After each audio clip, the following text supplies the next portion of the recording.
All right, good afternoon, everyone, and welcome to today's webinar. My name is Jorge Acosta Palmer, and I'm the director of the Statewide Training Initiative with Florida Legal Services. We're excited to have you join us today for Social Security Disability, SSI, and SSDI basics. Before I introduce our speaker, I'm going to go through some quick housekeeping announcements. This training is being recorded, so if you registered for it, you're going to receive an email from Zoom within about 24 hours or so with a link to the recording and a link to the materials, including these slides. It will also be posted in YouTube. So if make sure to subscribe to our YouTube channel. In the YouTube description, I will always make sure to add the link to the materials as well and the CLE code as well. The training was approved by the Florida Bar for 1.5 General CLE Credits. I'll announce that CLE code towards the end. I will also drop it into the chat, and that CLE code will also be included in the email that goes out from Zoom, and it will also be included in the YouTube description as well. Closed captions are enabled for anybody who needs them. If you're having any issues with accessibility or the captions, you can reach out to me directly. The training is being co-hosted by the Public Interest Law section of the Florida Bar, or PILS. If you're not familiar with PILS, I'm going to drop the link for the website and for the social media accounts into the chat as well, so you can take a look. It's bar fee season, so this is kind of the best time to take a look at other sections and the work that we do. So final piece of housekeeping announcements are questions and answers. This is one of those really popular topics with a lot of questions and answers and sometimes comments. I'm going to ask the audience if you have any questions to use the Q&A feature. We will make a few stops during the presentation to make sure that questions are addressed. It's a long presentation. It's an hour and a half, so hopefully we can address all the questions. If you do have comments or something to add, feel free to use the chat. That's where the chat is probably the better option rather than the Q&A. So with all that said, it is my pleasure to introduce our speaker today, Christina Russo Walters. Christina is the Senior Managing Attorney at the Medical Legal Partnership at Community Legal Services, where she oversees the sustainable implementation of medical legal partnerships, embedding lawyers, and paralegals into healthcare teams to address the health harming legal needs of low income patients throughout Central Florida. She is recognized as a subject matter expert and has presented on medical legal partnerships and their benefits to patients, healthcare providers, and healthcare systems' bottom lines at the state and nationwide level. Christina has dedicated her career to serving Florida's most vulnerable communities, working as a staff attorney at the Legal Aid Society of Palm Beach County prior to joining Community Legal Services in 2017. A South Florida native, Christina received her undergraduate degree in criminal justice from Florida Atlantic University and her law degree from the University of Florida Levin College of Law. Christina has been a CFAL member since 2018. Currently, Christina serves as the president-elect. She also sits at the board of the Volusia Flagler County Coalition for the Homeless. So I met Christina back in 2017 when she joined Community Legal Services. We both joined Community Legal Services really close, and we've worked in a lot of special projects together. I'm always stoked to work with Christina, so I'm happy to be reunited with you, Christina. The floor is yours. Thank you. And just a quick correction, I'm actually immediate past president now of CFAL. Must have given you an older bio there. And thank you for all for the Go Gators in the chat, because definitely Go Gators.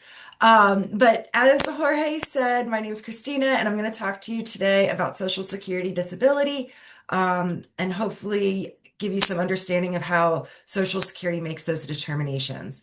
So we're going to talk about the difference between SSI and SSDI, how you determine disability, and just as a caveat, this is for adult cases.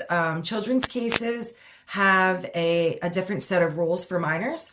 And then we'll talk briefly about applications and appeals. Jorge and I have already been talking about how do we present applications and appeals to you all, especially for the newer practitioners who maybe haven't been filing those just yet. But before I get into it all, Jorge, can you do our poll to help me get an idea of how many people practice in Social Security versus who all maybe this is brand new for?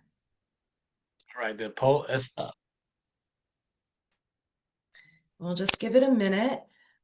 This will help me figure out maybe some areas I can go faster through or skip over. So, do you regularly assist clients, occasionally assist clients, have general familiarity, but little hands-on experience? this is a new or mostly new area of practice for you, or you do not currently handle SSI or SSDI matters at all.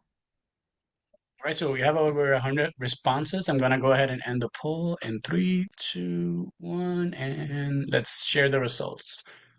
It seems like the winner is I do not currently handle SSI, SSDI, but that's at 35%. It seems like we have a pretty good spread We had of like the other 50%. It's options. either new or don't handle metal. Okay, good. Good, good, good. That's kind of what I was expecting to see here. People in the chat are saying hi to me, and I know y'all are experienced. So, but thank you for coming to support me. I appreciate it. All righty, so let's dig in. So the difference between SSI and SSDI. We're going to start with who's eligible for these benefits. So when we talk about SSI and SSDI, SSI, Supplemental Security Income, is Title 16 benefits. And then Social Security Disability Insurance, SSDI, is Title 2. SSI is for age blind or disabled individuals, and it's a mean tested benefit. Whereas Social Security Disability Insurance, SSDI, is for blind or disabled workers. There might be benefits paid to some family members based on a worker's record, but generally, otherwise, children aren't eligible on their own, whereas they could be for SSI. And it's also based on past earnings. So when you when you get your paycheck, you'll see FICA taxes taken out, and that's going towards Social Security. So SSI has income and resource limits because it's a means tested benefit. The Not all of a claimant's income is going to count, but what does count will reduce the monthly benefit amount. And it's almost a dollar for dollar once you take out the exclusions. So they do count, all type of income, work, including for SSI, the income of a spouse who might be working with you, or I'm sorry, living with you, not working with you, money from other sources. So if you're receiving retirement or VA benefits, a pension, and then in-kind support as well.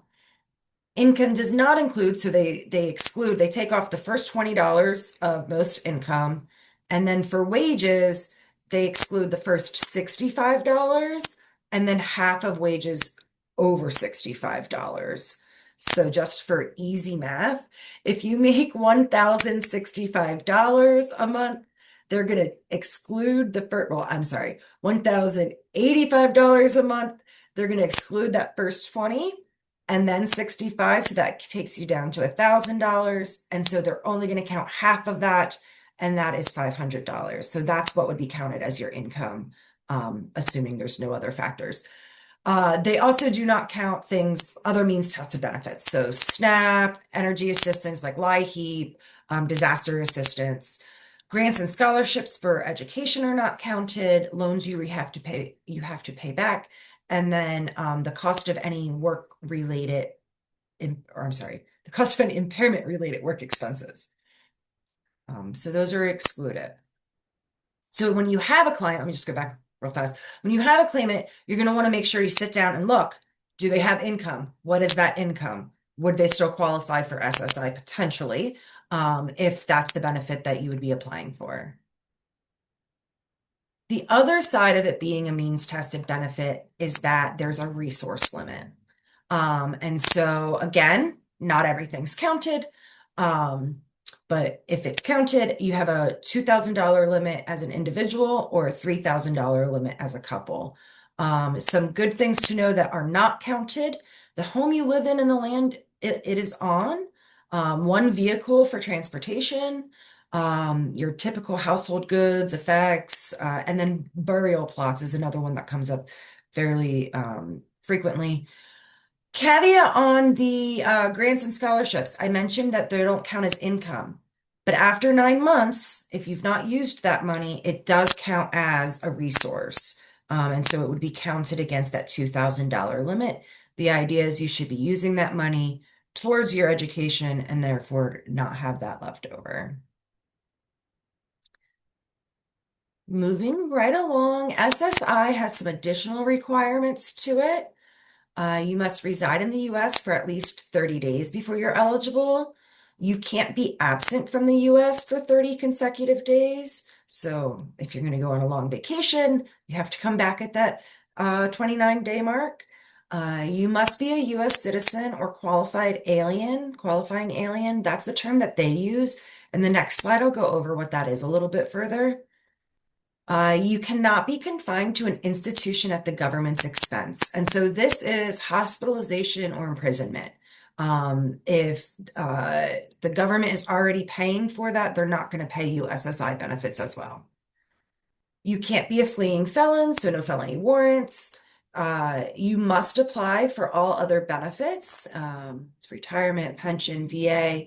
And so I mentioned before at income, those do count towards your income, but that's the goal for Social Security. They want you, SSI is meant to be the last resort as terms of payer. Kind of like if you've heard Medicaid's the payer of last resort, SSI is similar in that sense.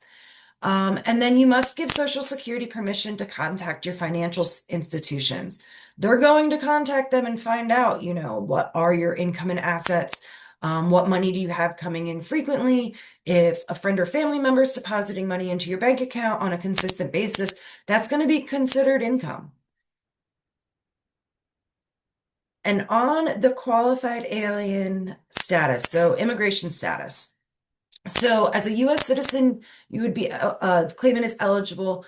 But then if they're an immigrant, they have to both meet a status category and then a condition category as well. And so the statuses are lawful permanent resident, granted conditional entry under INA Section 203A7, paroled into the U.S. under INA Section 212D5 for at least 1 year. So your parole has to be for a year or more. A refugee admitted under INA Section 207, granted asylum, deportation withheld under Section 243H, or removal withheld under 241B3, or have status as a Cuban Haitian entrant. And so having that immigration status isn't enough. So we see this come up very, very frequently where somebody who will have a green card is a lawful permanent resident, but maybe they've been here for a short period of time or have not worked very much. They'll not meet the conditions side here, and unfortunately end up not being eligible. So in addition to having a status, one of these immigration statuses, you must also either be living and residing in the US and receiving SSI back in August 22nd, 1996.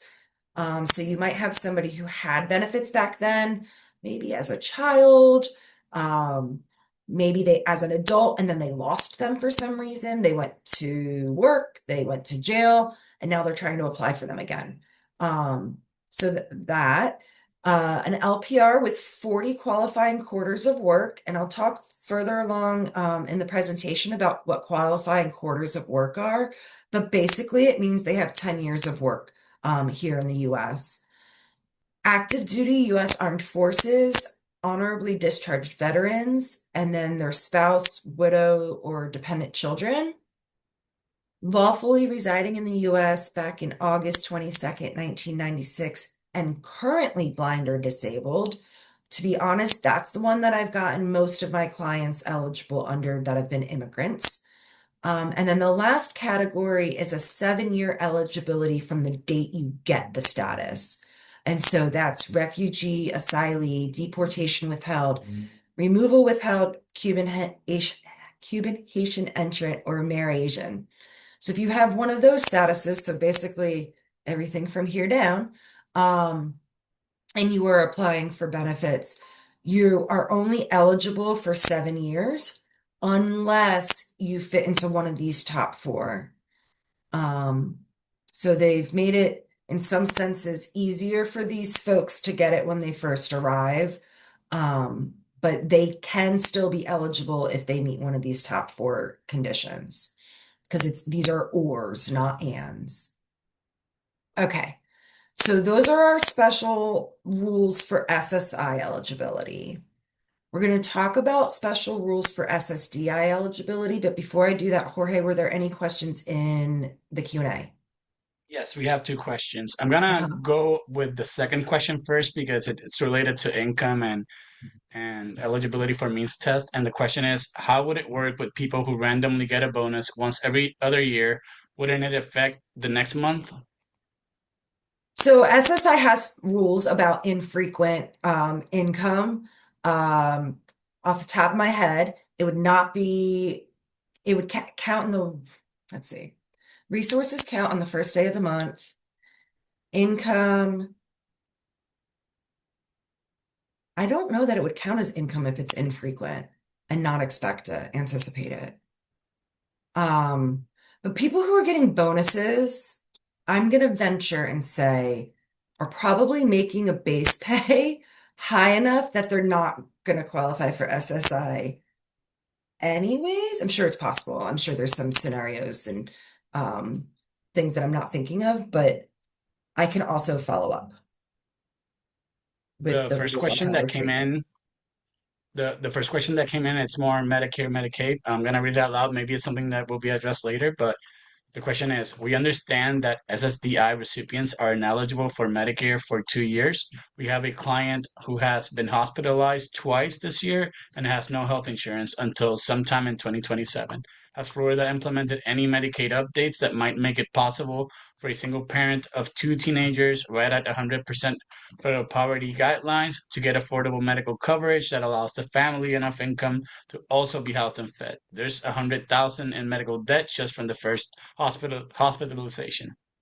Okay, so slightly off topic, but for the bills that already exist, I would see if the client can qualify for charity care through the hospital. All the public hospitals have to offer charity care for folks who are 200% of the federal poverty guidelines or below. In terms of Medicaid, Medicare, I will go over this slightly in a few slides, but it's possible to have SSDI and get Medicaid. It just depends on what your income is. And so Medicaid, one of the categories of eligibility for Medicaid is being disabled. So, similar to how there's the status, different statuses that qualify in SSI, you have to have for Medicaid, be a parent, be a child. One of the options is be disabled. And so that SSI disability finding would qualify them as disabled. And then you would look at whether or not they have enough, what their income is based on their SSDI earnings and other household income, and whether they meet the SSI income max for Medicaid. And that's found in the appendix. And I can get you all of that information if you want to email me. All right. All right, we Moving have two more on to questions. SSDI. Oh, was there another one? We want to just, I'll read the question quickly. There's two more questions. There's one Okay. on, is SSI subject to the 5-year ban for immigrants? If so, is it all statuses? No, this is what the qualifications are. All right. The slides, I've shared the slides in the chat. Those will also go out via email as well. And the other question is, how does disclaiming property to be inherited via probate case affect SSI eligibility? So a property that you might have a claim to be inherited does count as a resource. And it would be your share of it. So if it's $100,000 house and there's two of you that should get it, you're $50,000 in resources. But then we have rules like if you're living there, again, it doesn't count as a resource because that's one of the exclusions, right?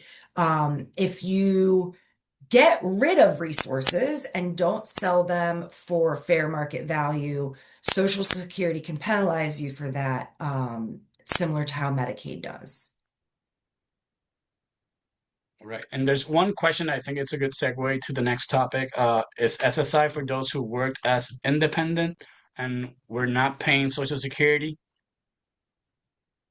Say it again, I'm sorry. So the question, if I'm understanding it correct, is SSI for those who worked as independent and Or were like not paying independent Social Security? contractors, maybe is the I question. that yeah, I So it doesn't if you have a specify, but I think work that's what they have meant. Yeah, if you have a work history, you ought to have been paying taxes. And so if you pay taxes, you potentially can qualify for SSDI. And I'm going to go into like how much work you have to be eligible. SSI is going to be for people who either didn't work enough or either hasn't worked at all or haven't worked enough to qualify for SSDI, but are still disabled. SSDI doesn't have the income and resources limits like SSI does. And then SSI doesn't have the work requirements that SSDI does. And so that's the next slide that I have. Was there another question before I move over? No, there are no further questions. Back to you. Okay. All right. So I mentioned SSDI has work requirements. So you've got to work both long enough and recently enough. So duration work test is you need to work how many years based on when your disability began. So if you are 46, you need to have worked at least 6 years in order to be eligible. The older you are, the more it is. The younger you are, the less it is, right? Because you've had less opportunity to work. In addition to having worked enough years over your time, over your life, you have to have worked enough, earned enough credits recently. And so they have three categories. Before age 24, you have to get 6 credits in the 3 years before you became disabled. If you're 24 to 31, you have to have credits for half the amount of time before 21 and when the disability began. Or if your disability began after 31, you have to have generally at least 20 credits, um, which in the last 10 years. So what do I mean when I'm talking about credits? They're quarters, basically, quarters of coverage. And so you can earn up to 4 quarters in a year um, based on earnings. And so in 2026, if you earn, I'm sorry, I have to look at my bigger screen, $1,890, you have earned 1 quarter of coverage, and you can earn up to 4 of those in a year. So going back, 6 credits is basically a year and a half. You need to work a year and a half in the last 3 years. If you're over 31, which most of my clients end up being, you have to have worked at least 5 of the last 10 years. They don't have to be consecutive. It doesn't have to be consistent. It can be very choppy. Um, and quite frankly, depending on what your client's earnings are, you can earn that almost $2,000 in just 1 or 2 months and earn a full quarter of coverage, right? And so because it's based on a dollar amount and not physical hours worked or days worked or whatever, in theory, somebody with a very, very choppy work history could qualify as long as that choppiness adds up all cumulatively to enough quarters. I'm going to pause there and ask if there's questions about the work tests because it's not So open. there is a question. Let's check it out. So the question is, can you please walk through the math again regarding the credits and how that counts? Credit versus the amount of money versus the quarter. So a credit is a quarter, right? I don't know why they use two different words, but when you look it up, they really do use credits and quarters of coverage. Um, and you can earn up to 4 credits in a year. 1 credit or 1 quarter equals this dollar amount. And so it changes every year. It goes up slightly. Back in 2020, it was 1410. Now it's 1890. So if you earn that dollar amount, you get 1 quarter. So you can make $10,000 in a year. You've earned your 4 quarters. And then for your work test, it's one in basically 6 quarters, 6 credits in 3 years, and that equates to basically a year and a half of work, essentially. Um, and for age 24 to 31, it's half the amount of time between 21 and when your disability began. So if your disability begins at 22, you're going to need 2 credits because that's 1 year, so 2 credits. I guess you wouldn't qualify. It would be 24. So I'm not mathing. 6 credits again, because it would be 3 years. I'm sorry. So age 31 or over, you generally have to have 20 credits, which equals roughly 5 years in the last 10-year period. So if you have a client who has very spotty history, you can sit down and you can write all of this out, and you're going to need their work history when you apply anyhow. But the best thing you can do is help them get into their MySSA account. Because when you get onto your MySSA account, it tells you how many quarters or credits you have. It also will tell you if you qualify for SSDI, what that benefit amount would be. Um, so a lot of clients struggle to get into it. It's if you've gotten into your ID me or your, what is it, .gov.me, whatever those things are, those identification things the government has come up with recently. If you yourself have tried to get into you've seen they ask some weird questions, maybe about like what card, like kind of like your credit report does. Which of the following is a car you've owned, or which of the following is an address you've had? And if you've not owned many cars or not had many addresses, that might be easy, but that's not the case for most of our clients. And so lots of them struggle. They also struggle because it's like a multi-factor authentication situation. And so if they don't have a cell phone, that also creates a barrier. Um, but the other thing they can do is go to Social Security and ask for an SSDI statement. And that will also tell you how many credits quarters they have. Anything else on that piece? No questions. Just a quick comment. I am trying to log into my SSA account and I am having issues with the authenticator. So it's something that a lot of the clients face. So Oh yeah, please answer we this. have a lot who just can't get to the point of setting up the account because they don't have a cell phone or whatever to be able to do the authentication piece. We had one who had a problem the other day because her cell phone was in somebody else's name and they wouldn't anyhow. It's a struggle, but if your client can get in there, there's really good info in there. All right, so these benefits also differ after approval, and this is kind of where the question about Medicaid, Medicare came up previously. So SSI is going to be a benefit amount based on the maximum benefit rate minus any of your countable income. The maximum benefit rate right now is almost $1,000. It's 968, 986, roughly that. It goes up slightly every year, but again, any income they count is going to be subtracted from that, and then that would be what your benefit amount is. On the other side, SSDI, your benefit amount is based on how much you've paid in to Social Security. So, somebody who gets SSDI and does not get the full amount that equals the SSI federal benefit maximum, the nine, whatever it is right now, they can also get SSI to make up that difference. So you can have somebody who's eligible for both benefits. It's important for that reason that when you apply for somebody for benefits, that you apply for both SSI and SSDI. If you apply for SSDI only SSDI, they are not going to look to see if your client's SSI eligible.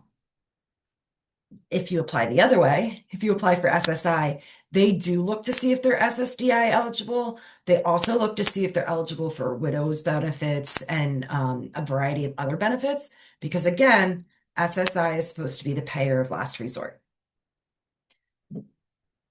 Okay, so that's how they figure out how much benefit you're going to get. Your benefit start date is going to be different. Not the date of disability, the date benefits start. And I should have created a timeline to put this more visually for folks. So SSI, the very earliest date you can get benefits, regardless of when your disability began, is the month after you applied. So if I applied today and say my disability started 10 years ago, that 10 years ago doesn't matter. The earliest my benefits can start would be next month because it's the month after you apply. Benefits for SSDI is going to be 6 months after the established onset date. So if I applied today, but I say I became disabled in June of last year, then my benefits will start January of this year because it's 6 months after the established onset date. I know that's getting complicated, so that's why I wrote it all out as simple as I could figure it out on the slides so you guys can reference them later.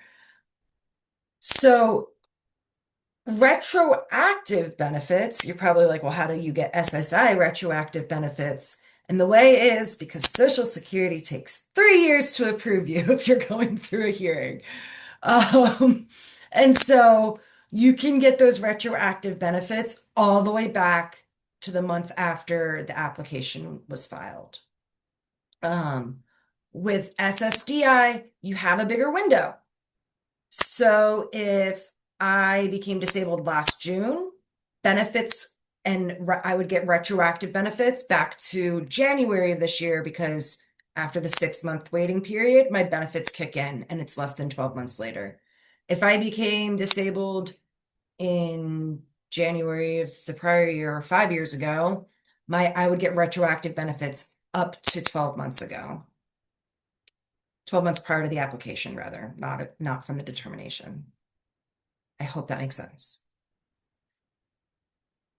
And then the question about Medicaid and Medicare, somebody who has Medicare or SSDI is going to get Medicare benefits. You've been paying into that system with your taxes. And so Medicare is both for those who are 65 and those who are receiving SSDI. And so 24 months after the benefit begins. So you apply, you get an onset date. 6 months after your onset date is when your benefit can begin. 24 months after that onset date or after that benefit begins is when your Medicare kicks in. So Medicare kicks in 2.5 years after the established onset date. And so that's what the question was. What do clients do in the meantime? See if they're eligible for SSI, because if they're eligible for SSI, they automatically get Medicaid back to when the eligibility benefit is starting. So up to the month after they applied.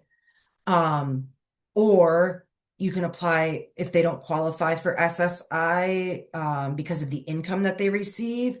The difference in income cap for SSI and Medicaid through DCF, it's slightly higher for Medicaid for DCF. And so your client who doesn't qualify from SSI to get Medicaid may qualify for DCF Medicaid, still counted as SSI related Medicaid, but through DCF. It's the same application as all the other Medicaid applications through DCF. They just apply based on having a disability. And then the last difference between the two is that when you apply for SSI, it's only for you, the disabled person, the claimant. No family members are eligible based on that. But as I mentioned at the first slide with the differences, with SSDI, there might be benefits to children, a spouse, an ex-spouse, based on that worker's earnings record. The idea is that that worker, had they not become disabled, would be bringing an income into the household. And so to help make up some of that and support those dependents, there's a benefit that can be offered to them. All right. At this point, I'm going to Just start one, moving over just to one question related distinguishing. to the, Uh-huh. it's, if you go back one slide, because it's related to this slide, and the question Yep. is, I thought benefits go back to the protected filing date for both SSI and SSDI. Your protective filing date is counted as your application date. So, when we do the other presentation that goes through the application process, I'll explain in more detail, like how do you do that and what does it mean? But a protective filing date, as soon as you tell Social Security you intend to file for benefits, they mark that. and that's your protective filing date. And so you can do that online, you can call them, you can fax them something. You have then time to file your full application, but they use the protective filing date as your application date. So you are right. It goes back to the protective filing date because that is what they are using as your application date. All right. Determining disability. You're going to see some slides repeat themselves, and that's because I find it useful to when I'm talking about these things, especially when it's a bunch of folks who aren't so familiar, to be able to reference back to things. So bear with me that you see the same thing over again. But we're going to start with the definition of disability. And so this is what Social Security uses. The inability to engage in any substantial gainful activity by reason of any medically determinable physical or mental impairment or impairments, which can be expected to result in death or which has lasted or can be expected to last for a continuous period of not less than 12 months. I'm going to get into what all of that means. The one part that I'm not going to explain in depth is what does it mean to be expected to result in death or last for 12 months? Because I feel like that's pretty self-explanatory. It's going to be based on the diagnosis, right? In terms of result, if expected to result in death, that would be like a bad prognosis. And then either has lasted or is expected to last for 12 months. So oftentimes we'll have clients who maybe don't have a ton of medical records and can't prove that they've had this condition for 12 months in the past. But it's something that's not going to go away. And so we'll help them apply because it's expected to last for 12 months or more. Um, so basically, like broken foot, probably not going to count, even if you're doing heavy construction, because that's in most instances not going to last 12 months or more. I have, however, had a client who had a broken foot and needed like pins and stuff in his ankle, and that ended up infected. And 4 or 5 surgeries later, he still didn't have full mobility. And so it was over 12 months. Um, but it originally wouldn't have been expected to be. So we had to kind of wait that it lasted 12 months. All right. In figuring out whether or not somebody meets that definition, Social Security uses this 5-step evaluation. I'm going to go through each step one at a time, so I'm not going to list them all right at this moment. The first step is asking whether the claimant is working at substantial gainful activity level. What the heck does that mean? It's basically an earning limit for a finding of disability. It is not equal to what it's the maximum benefit amount, right? Because we talked about this already. You earning more than SGA automatically not disabled. Um, Sometimes you can work a significant amount and not reach the dollar amount, but still be considered SGA. I've had this client come up with a client who was self-employed, and I had to argue that she was not significantly working. Even though she was under SGA, Social Security was still questioning it. But SGA is a dollar amount. So in 2026, if you earn $1,690 a month, you are automatically not disabled. Automatically. Um, you have to earn under this amount in order to potentially be eligible. And I'll tell you that if somebody's working just slightly under this amount, their SS and their SSI only, their income's probably going to dwindle away that benefit amount to be zero. Very close to it. So, are they working at SGA? If yes, not disabled. If no, we can ask question number 2. Does the claimant have a medically determinable impairment that is severe? Well, that just means that we can prove a severe impairment with medical records, basically. Somebody who doesn't have medical records, Social Security can send them to something called a consultative exam and try to get basically an evaluation that way. Those very rarely go in favor of our claimants. It's doctors that Social Security pays on the regular to provide these evaluations. Um, and they spend maybe an hour with your claimant and sometimes even when they have a history, a medical records history, they'll still be requested to go to a consultative exam.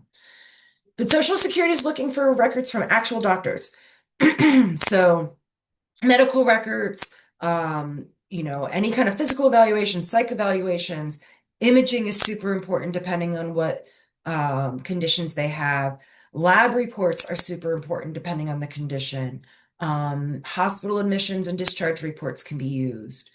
We also look at VA records. So again, all the medical records, but also sometimes personnel records can show us things as well. They can show us some of those interpersonal issues if they have mental health complaints, um, that can help us prove disability. They also look at vocational rehab records, notes and evaluations. If you can get your client to go to a vocational rehab and they can do a full eval on your client, I've had some that come back straight saying my client will never be able to work because they can't manage simple tasks and interacting with the public. So that's always very helpful. Um, School records. So especially if you have a student or a younger individual, school records can be very useful. IEPs, 504 plans, attendance records to show that they're not in school very frequently. And then discipline records, especially if there is, again, mental health, that can help show, issues with authority and things like that. Third-party reports are useful. They're not considered medical evidence, but Social Security will often send them to somebody. So in the application, it'll ask if there's somebody who knows about your conditions that Social Security can contact. Usually would say like your spouse, somebody else you live with, is there a roommate that knows, do you live with your parents or or do you see them frequently that they know what how your conditions are and what limitations you have. And so they'll ask for third-party reports and then they ask them for them from the claimant as well. And so these are things like um we have like a seizure report or a pain report, um, trying to gauge really what limitations folks have. And they're comparing really what you're saying and what the third party might be saying to what your doctor's reports and records are saying as well to see whether they're consistent. A lot of our clients, being that we're legal aid, don't have insurance, and that's part of why they want to apply for benefits is to have that Medicare and Medicaid that comes with it. There are health centers and clinics throughout the country that offer no or low cost treatment services. And that's really in everything from primary care, specialty care, chronic conditions, mental health. It's going to depend on where you are, what's available, right? 'Cause different organizations, just like we cover certain geographical locations, same thing. Um, but there are resources out there. I know it's harder for folks in the rural counties to get, transportation becomes a barrier and those types of things, but there are resources out there for folks to be able to receive healthcare at little to no cost so that they can try to establish a record of having this condition, of the conditions they want to apply for disability for. All right. No questions at this point, right, Jorge? We're good? Double checking. Nope, no questions. Okay. All right. So we've just said they are not working substantial gainful activity, so we can go on. Question two, do they have a medically determinable impairment that's severe? Yes, so we get to go on. If not, they're not disabled. So we're going to assume yes. We're going to go on to question three. Do they have a condition that meets or equals the definition found in SSA's listing of impairments? And um I'll put together links for Jorge. Um of some of the resources, because I don't think I gave him that list, um, to go along with this. So you have the link to the listings of impairments, but if you Google it, it'll come up. There is a separate set of listings for children than there are for adults. But basically, what they've done is they've taken the bodies and broken it out into each of the body systems. I think this is more than the body systems I learned about, but basically. Um, and so, when you click into them, they're going to give you a list of medical conditions and essentially a checklist for each one that if the claimant meets that, they're disabled. I'm going to go through two examples, one of a physical condition and one of a mental condition to give you an idea of what this looks like. Not every health condition is in here, but sometimes you might say, oh, my client has this. So, like diabetes, for example, not a listing condition, but peripheral neuropathy is. And peripheral neuropathy is something that a lot of diabetics have. And so the diabetes might not be the listing thing, but the other things might be. So we just kind of, or they might show symptoms and equal that listing. All right, so I mentioned it was a checklist. This is the checklist for the listing of arterial disease. And I'm sorry, I'm going to look over here at my bigger screen. Um, so what they're asking for is that with medically acceptable imaging, and if you click on these links in the actual listing, it'll take you to an explanation of what those are. Um, Doppler, ultrasound, etc., causing intermittent claudication, which if you click on this, it'll tell you, but basically it's like when your calves go numb, um, and one of the following. So you need A or B or C or D. Um, and these are all going to be done via testing. So it's looking at your blood pressure. Is your resting ankle brachial systolic blood pressure ratio less than 0.50? On and on and on. I don't need to read each one for you. But if your claimant does meet one A, B, C, or D, then they're automatically found disabled. They meet a listing, they're disabled. Here's an example for mental health. And so this is one that comes up frequently for my clients at least. This is depressive, bipolar, and related disorders. And for this, you have to have either A and B or A and C. And what I'm gonna show you, B and C are going to be the same on all of our mental health disorders. So which one your client meets is going to be based on the A category stuff, and those are basically the symptoms piece. So we have for depressive disorder, medical documentation of paragraph 1 or 2 is what A says. And so for depressive, it's going to be 5 of these things. These are limitations that folks with depression might have: depressed mood and diminished interest, appetite disturbance, sleep disturbance, psychomotor agitation, decreased energy, feelings of guilt, difficulty concentrating, thoughts of death or suicide, right? So they have to have at least 5. 5 of these and meet B, or 5 of these and meet C. Or if they have bipolar, they meet 3 of this list. So pressured speech, flight of ideas, inflated self-esteem, etc. So either 5 over here under number A1 or 3 under A2. They have if they have those symptoms, then we look at B or C. Do they match B, which is an extreme limitation in one of the 4 categories, or a marked limitation in 2? And they're understanding, remembering, or applying information, interacting with others, concentrating, persist, or maintaining pace, and adapting or managing oneself. Again, if you click on the links in the actual listing for each of these things, it'll tell you what they mean by them, and give some examples. And so your client will have to have, again, either 5 here or 3 here and B, or the 5 or 3 and then C. So C is that it's serious and persistent, meaning you have a documented history of the disorder over a period of at least 2 years, and there's evidence of both, so one and two. Medical treatment that is ongoing and that diminishes the symptoms or signs, and marginal adjustment, meaning you have minimal capacity to adapt to changes in your environment that are not already part of your daily life. And with number two, that's really where a lot of those like third party reports kind of things come into place, or the school record showing disciplinary action, um, because it shows when there's changes, how do you react?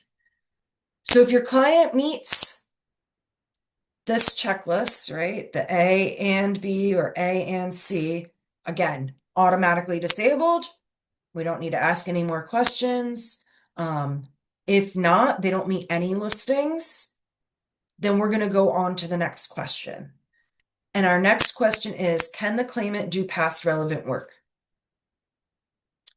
So past relevant work, Social Security is going to compare what their past relevant work was and their current residual functioning capacity, RFC. Past relevant work, I'm using the word relevant because not all past work is relevant. It's got to be done in the last 5 years, and that's not always the date of adjudication. My next slide will go over that period. It has to be performed at SGA. So if you did it and you were working, part-time and not earning SGA level, then it doesn't count as past relevant work. It's past work, but not relevant. And then it had to have been long enough for you to learn how to do it. And that length of time is determined by something called the specific vocational preparation of the job that you used to do. And I will show you what that means in a second as well. So for past relevant work to be relevant, it has to be within the right period. So if you are applying for SSDI because of that recent work test, there's something called a date last insured, and that's based on when you've last worked. What's the very last date that you're going to be eligible for SSDI, right? So that's the date last insured, when that last date you'd be eligible for SSDI. You have to prove your disability happened before that to get SSDI. That's that recent work test, like I said. So if your date last insured is into the future, right? So your client's date last insured is next year because they've only recently stopped work, more recently stopped working. Then the date of adjudication, when a decision is being made, is going to be the end of that 5-year period. If the date last insured is in the past, so let's say we helped somebody apply for benefits and their date last insured, so we apply, then their date last insured passes because Social Security takes so long to approve them, and then they're making a determination. They're going to determine whether that relevant period is going to be based on the date last insured for SSDI. There's a bunch of other types of benefits, but I'm going to come down to SSI. The SSI date last not date last insured. The SSI relevant period is going to end with the 5 years at the date of adjudication. So if they're making a decision today, we're looking back 5 years from today. So if your client last worked a few years ago and then Social Security takes many years to make a decision, it might be that they had relevant work when you applied and they no longer have relevant work by the time a decision is made. And that's kind of good, honestly. And we'll see why in a second. So I said it has to be within the relevant time period, 5 years. Substantial gainful activity. Again, we've talked about this a minute ago. You had to have earned at least this dollar amount in order for it to be counted as substantial gainful activity. So this monthly amount. And you had to have done it long enough to learn how to do it. Social Security uses this thing called SVP, and specific vocational performance. Is that what I said it was? And they have it broken out to say how long, based on the SVP, you had to be doing the job in order to learn how to do it. The more skill required, the longer you had to be on the job. I'm going to ignore the skill level for a moment and just focus on the SVPs. So we have 1 through 9, and short demonstration is a 1, up to 1 month is a 2, 1 month up to the third month is going to be a 3, so on and so forth, right? So there's some jobs that they'll say take at least 10 years before you learn how to do them. Where are we getting this from? What is the SVP coming from? How do we know what our client's past work is, and what SVP we're looking at to be able to figure out, did they do it long enough? We're going to look at something called the Dictionary of Occupational Titles. This has not been updated in ages. This is an example for a fast food line cook, and the last time this was updated was 1981. I wasn't born. So, and there's lots of them, lots of occupations that have date last updated is like 1976. So there's a lot of outdated jobs in here, and a lot of jobs, quite frankly, that exist now that didn't exist back then. Um, and so they're not included in the dictionary, just so you all are aware. But every job is essentially, you're going to find the closest thing to it in the Dictionary of Occupational Titles, and it tells you what is that SVP level. So down here, this is telling me SVP of 5 for fast food cook. And over here, it's showing me that an SVP of 5 is actually skilled work because it takes 6 months to a year to learn how to do that job in the way that it's written. And so the DOT has like, this is the description of what the job is, what does it include, um, and then it tells you how long it takes to do it. So we've got, is it past relevant work? Has it been done in the 5 years from the date, depending on whether date of application, last insured, adjudication? Um, was it at SGA, and was it long enough to learn how to do it? If yes, then we have to look at, do they have the residual functioning capacity to do that job? So based on the maximum ability that they have still, can they do that job? Social Security splits up the RFC into 5 categories: very heavy, heavy, medium, light, and sedentary. And they have these not limitations, not the word.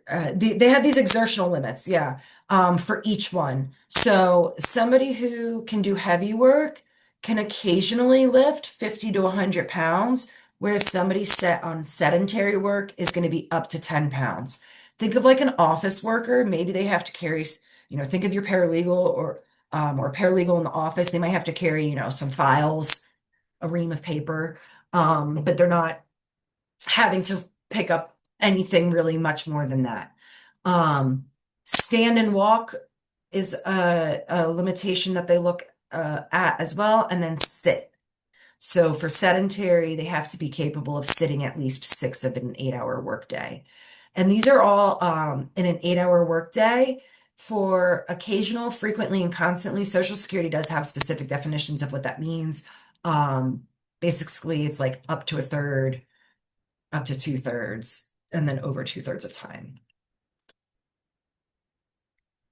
They're also going to look at non-exertional limits. So physically, they might have an RFC of light, for example.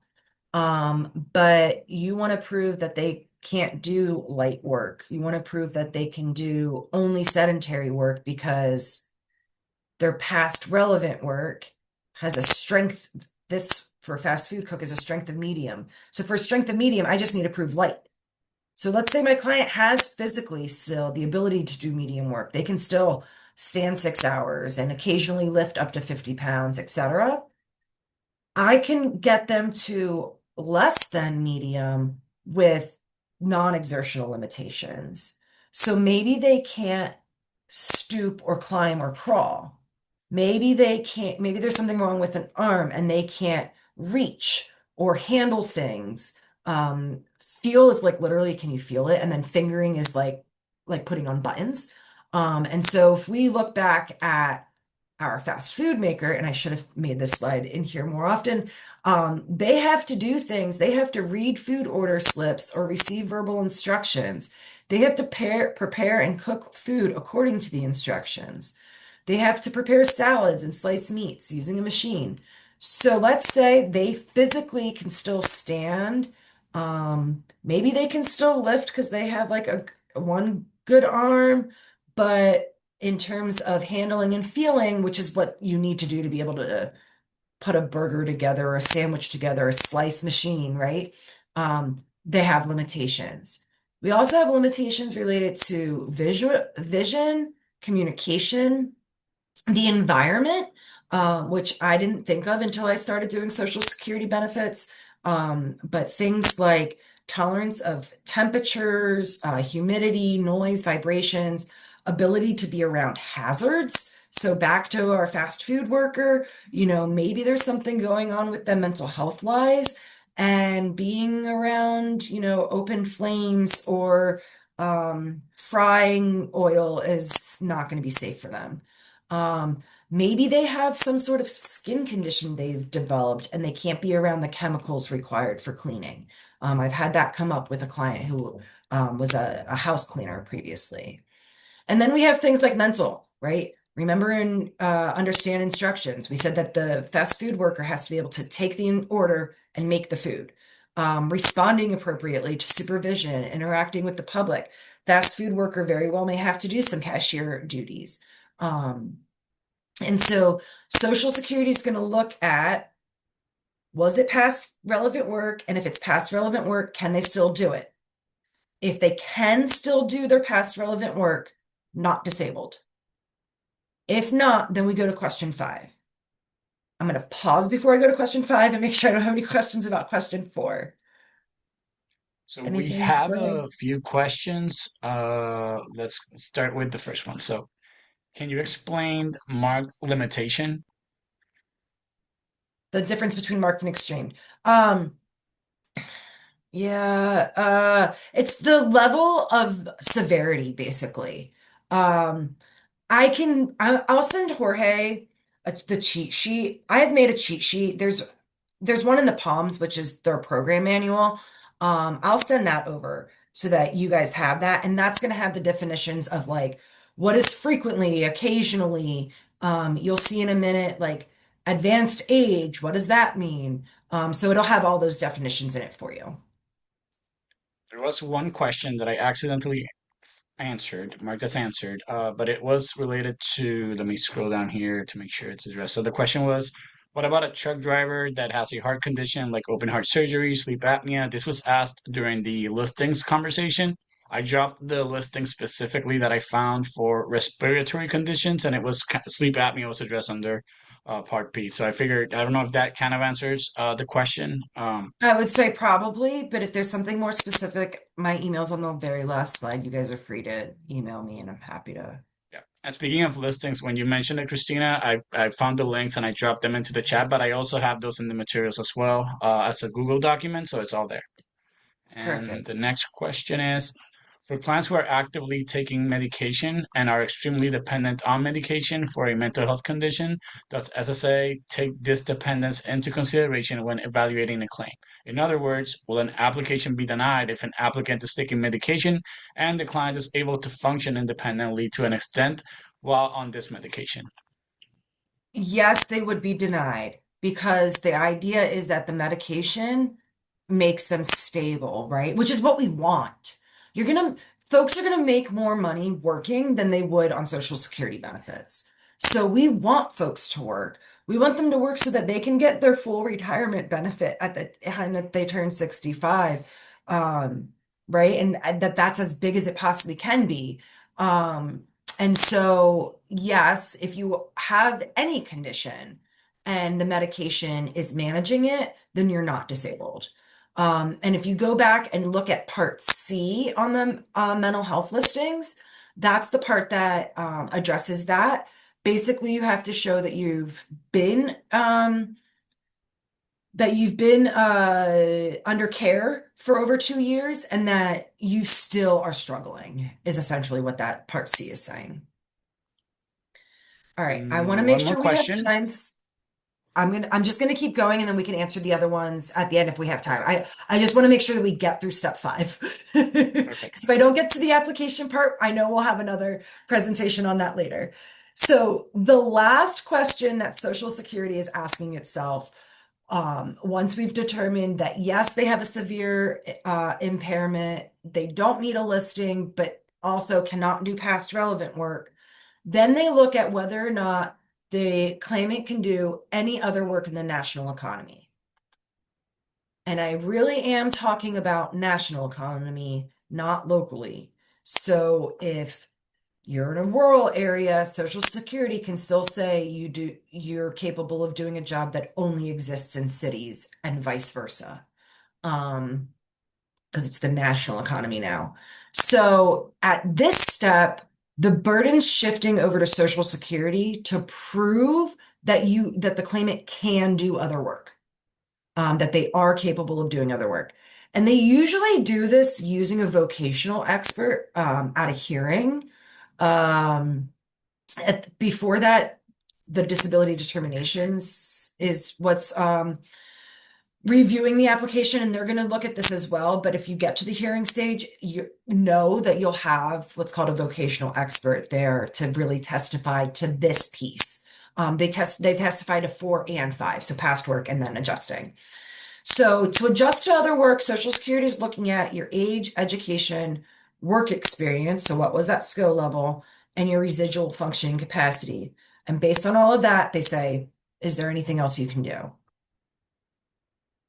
We use something called the Medical Vocational Guidelines. Again, this is in the rules, and this is what it looks like in Social Security's rules. I don't like this chart. I have another one. I will send to Jorge a link that I've been using for ages that just visually I find easier to read.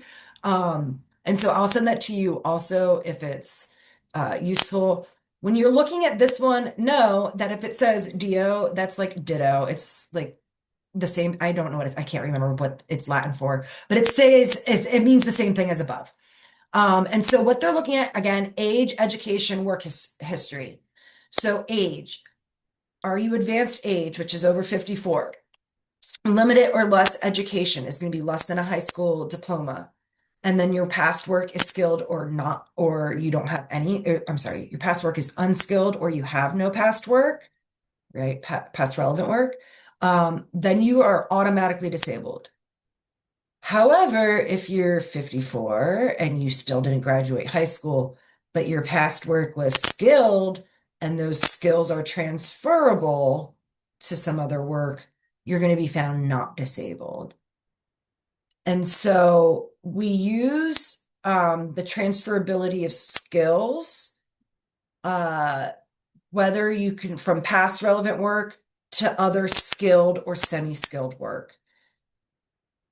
Its transferability is most probable when the two jobs, so your past job and the job Social Security is trying to say you can do now, have the same or lesser degree of skill required, the same or similar tools or machines, and the same or similar raw materials, products, processes, or services involved. So I wish I could think of another really good medium level skill or job off the top of my head. Um, I'm going to say house cleaning, although I think house cleaning might be heavy. But let's say we had somebody who was a house cleaner and can't be around the chemicals anymore. And let's just, for example, say that's a medium level job. Social Security can go, oh, well, you can't be around chemicals. But let's see, what else are those skills transferable to? Could they transfer them over into the job as, the fast food line cook? Well, we'd have to look at the DOT to see if it's the same or lesser degree of skill. And I don't know that for sure off the top of my head. But if we start looking at whether or not it's the same or similar tools and machines, I would argue no, right? Maybe you were using a vacuum and a broom or a mop, or even I've had clients who've had to do like the floor polish or whatever. That's not going to be the same as a fryer or a meat slicer or a grill, right? And then this again with the same or similar raw materials, etc. So those skills from housekeeping are not going to transfer to food service. All right. So that's what we look at. We Transferability also becomes less likely the older you are, and Social Security has specific rules around transferability. For older folks, for folks who have only worked in like heavy construction field, there's special rules. So again, we're getting that skill level from the SVP. We're looking at what it was that they did, what kind of machines. This is telling me they used a slicing machine. They cleaned food preparation equipment. So they're cleaning still, but that would be the only part here that seems to transfer over. Um, and so we're looking at that. We're looking at the SVP level. The SVP level again, this one was, what was it? 5. So this client, if we're talking about transferability of skills, we can only transfer skills to an SVP that's equal or less. So if my client's past relevant work is only an SVP of 5, they cannot suggest they can do a job that's an SVP of 8 or 9, even though 5 and 8 and 9 are all considered to be skilled. All right, so we're looking at um, what their past work was and whether or not those skills can be transferred to other work. And we have to make sure that when Social Security is giving us those examples, they're not going higher skill level, only lower. The residual functioning capacity, again, because we're looking at that, right? So they're taking all of their residual functioning capacity. When you get to a hearing, the judge will give out hypos that have things like you're going to consider a claimant who can sit for 6 hours, can lift for up to 20 pounds, and they're going to tell you all these limitations that your claimant has, including these non-exertional ones. And based on all of that, is there any job that they can do in the national economy? If yes, there are other jobs available to them, not disabled. If no, oh, this shouldn't say go on. This should say that they're disabled at number 5. So if they cannot do other work in the national economy, they are disabled. So there's 2 places in the evaluation process that you can be found disabled. Step 3, when we're talking about listings, and then step 5, when we finally determine whether or not there's no other work to do. The process stops at step 3 if you do meet a listing. We don't even look at the other stuff. But if not, then we ask 4 and 5. I'm going to pause there, see if we had any questions come up on that section. So there is a question related to this the evaluation, the 5 step, and it's about step number 3, and it's why in step 3 do you have no equals go on? I think I know the answer, but I'll pass Yeah, it yeah, to yeah. you. Does the climate meet the definition of a listing? If yes, they're found disabled. If no, you go on in the evaluation. So go on to the next question. Um, it would probably look nicer as a pretty flow chart, but that doesn't fit onto these slides. The text gets very little when I try to do that. So this is kind of the best way I could do it. So if yes, they're not disabled. If no, go on to the next thing. Under question 2, if yes, you go on. If no, they're not disabled. If and so on and so forth. So it's almost like, yeah, you still have a chance, so don't give up. Go out to the next one because you might meet one of the other definitions. Right. So the only so at step 1, if they are working substantial gainful activity, you're not going to continue your questioning because they're not disabled, right? And so so I've labeled like kind of where you want to stop asking your questions. But if they don't meet those things, the go on means go on to the next question. All So right. the next question is, can you explain the SSI and date of last insured again, DLI? I think it might be referring to SSDI, but Yeah, so the date last insured, and I saw there was a question in the chat on that one too. Um, so the with SSDI, because you had to work recently enough in order to be eligible, you're going to have a date where once you stop working, you'll be eligible for a period after that because you'll still have enough recent work, but eventually that you won't. So, it's 5 of the last 10 years. So if I wasn't working and then I worked 5 years and I stopped working, it'll be 5 years before my date last insured because it's 5 of the last 10 years. So if I worked 5 years, I'll have 5 years of not having to work and still have coverage under SSDI because I'll still have that recent work. If I wait to that 11th year, I'm going to be past my date last insured because I'll only have worked 4 of the last 10 years. And so when somebody looks at their date last insured, that's going to be the date you need approved disability before in order to get SSDI benefits. So if you're working with a claimant and they have some work history, make sure you're paying attention to what that is. Maybe that work history, their date last insured was a couple of months ago, but I can prove they were disabled back then before the date last insured. And so that way they keep their eligibility for SSDI, their onset dates before that date last insured. I hope that explains it a little bit more. All right, and one more question. I'm going to, as part of this question, Christina, I'm going to drop the link for the impairment that covers special senses and speech, just in case it helps answer it. But the question is, client has hearing aids in both ears. He is able to work with hearing aids, but with limitations. Would that be considered severe impairment? Is there a location to find information to determine whether his hearing loss readings would qualify? So look at the listings for the senses and see if there's one in there. I don't know that there's one specific to hearing loss off the top of my head, actually. Right. But depending on what their past work was, it might be that they can't do it anymore because of the hearing loss, right? So think about somebody who works in construction or worked in construction. Um, that's going to be manual physical labor, maybe heavy, very heavy. But due to safety considerations, you got to be able to hear what's going on around you. And so somebody who's lost their hearing won't be able to do that work anymore. And you can use that as a way to lower their RFC. So maybe it's at light, but there's a bunch of jobs that they won't be able to do that are at the light level because they have this hearing loss, and those jobs are going to require, interactions with the public or hazardous machinery where sound's going to matter. So I did a control F under that listing, and hearing comes up like 24 times towards the bottom under subsection 2.10 and 2.11.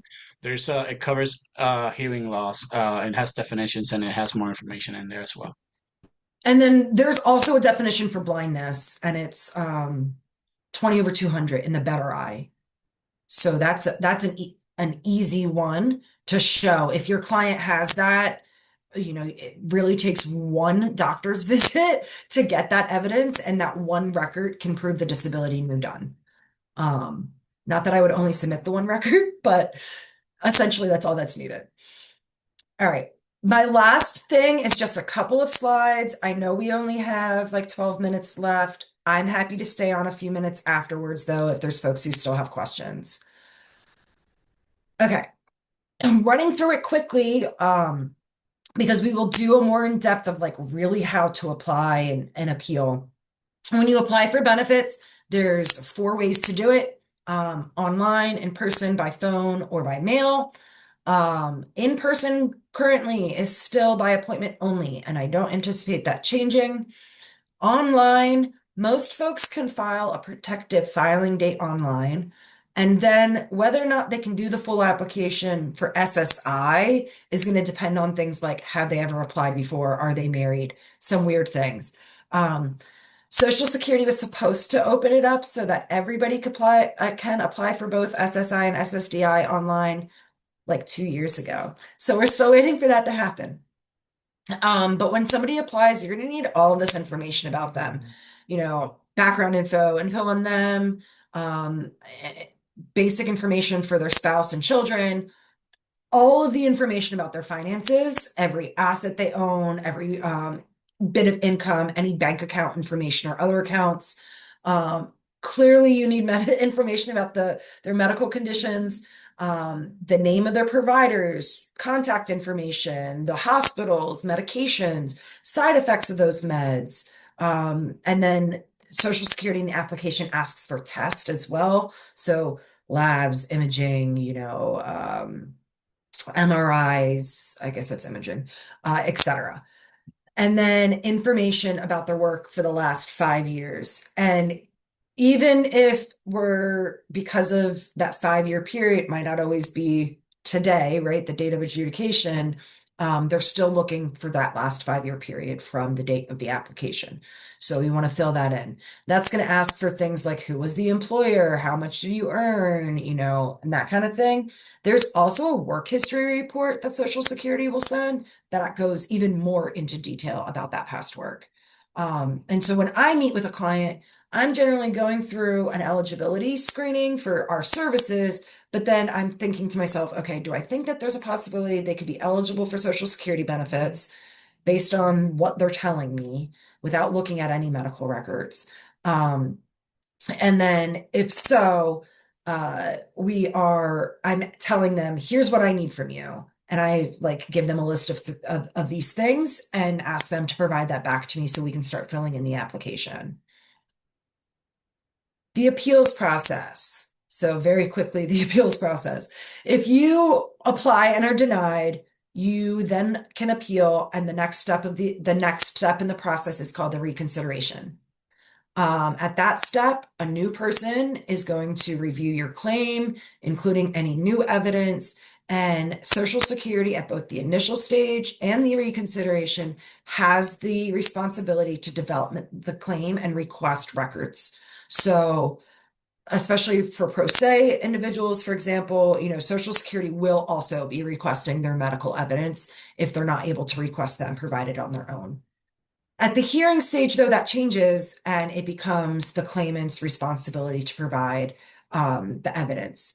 At the hearing, there's going to be testimony from the claimant, maybe some witnesses, right? I mentioned before, like, do you live with your parents? Are they able to testify on your behalf? And then also the vocational expert, there might be a medical expert if they think you potentially meet a listing. And then if you're denied at that stage at the hearing, you can appeal to the appeals council, which can review it or refuse to. They can make a decision on their own or send it back to the judge, the ALJ, the administrative law judge, for further review and a new decision. If you are denied at that step, you're taking it to the federal court. At the appeals council level, it's not arguing that you are disabled. It's no longer they got the decision wrong. It is now the judge made an error. So they didn't consider facts, or they interpreted the law wrong, something like that. And in each of these stages, you've got 60 days to file the appeal. So you file an initial application. It's going to take some time to go through. They make a determination and send a notice. You have 60 days from the date of that notice to file an appeal. Same is true on the denial of a recon or the denial of an ALJ hearing. And then my final slide with like words on it. Here are some things that improve the chances for Social Security approval. I present to a lot of our partners through the medical legal partnership and community legal partnerships that we have. And so this slide helps them understand, the best candidates to refer to me. Folks who are over 50 have a much easier chance. Folks who have no high school education, or with limited or no work in the last 5 years, multiple hospitalizations. For mental health, multiple Baker Acts go a long way. Medically necessary assistive device, so cane, walker, wheelchair, but it has to be written in the records that it's medically necessary. Limited use of arms, stroke, heart attack, advanced cancers. And then I didn't go into it at all because it's not really part of the app. I mean, there's a list of conditions called compassionate allowance conditions, and it's similar to the listings in that if you meet that, you're automatically disabled. These are going to be things like stage 4 cancers. those very extreme, really bad prognosis type of health conditions. And so those things will improve your chances of improve chances of approval, not guarantee it. But with all of the other things, if your clients have a couple of these things, one client has a couple of these things, the chances of approval are much higher. And that's all I've got. And I saved you 5 minutes just like you requested. All right, perfect timing. I just answered one of the questions because it was, I guess, directed to me. This was recorded. If you register, you're going to receive a copy via email, but it will also be posted on YouTube. So I sent that answer in the Q&A. I will also, since we have 5 minutes, I'm going to go ahead and drop the CLE code in here as well. The CLE code is 2605025N. So want to make sure people have that code. If you missed it, don't worry, you're gonna get an email as well. So let's see. There's one question here, Christina. I think it's really common that we get from clients who are applying or missed the deadline. The question is, if you apply, if your application was denied and missed the 60 days to appeal, can you reapply again? Yes, you can reapply again. You may also want to consider good cause for filing late. So a claimant who, has mental health conditions and doesn't understand it, was in the hospital, whatever, they might uh qualify that way. And I guess, a follow-up question that I would have, like, I guess is what happens to a lot of people. Uh, Obviously, it would be retroactive to the second application date, right? If they were to apply again. It's going to depend. So the socials, and that's why the good cause is important. Social Security also has rules around reopening cases, so they can open it within 12 months for any reason. I think it's either 2 or 4 years with special causes. And so if you can get them to reopen a prior application, that potentially opens up tons of extra benefits for a client. Because I've had it go, because it's 1 year from the initial decision. So I've had a client who applied by herself, got denied, didn't do anything, way too overwhelmed, didn't know what to do, etc. Came to me like 6+ months later. We filed a new application, and within that application, I wrote, we want to reopen the prior one because it was within that 1 year. And when we got to the hearing, the judge agreed. And so she ended up with like another year and a half or more of benefits because it took Social Security almost a year to make the first decision. So we got to go back all the way to the first application date instead of having to wait instead of the second one because we reopened that prior application. But you'll want to look at the specific rules on reopening. Nice. All right, so here's one more question. So for the example of the stage 4 cancer, it takes about 3 years to get a decision. By then, that person could be that. How would that work? So the compassionate allowances should not take that long. They should actually be reviewed. They should be fast tracked. And so if you have a claimant that you believe meets a compassionate allowance, in the notes of the application, I would write meets compassionate allowance and whatever one it is. And that way you're really drawing attention to it and you're not just hoping that they figure it out on their own. Right. I don't see any pending questions.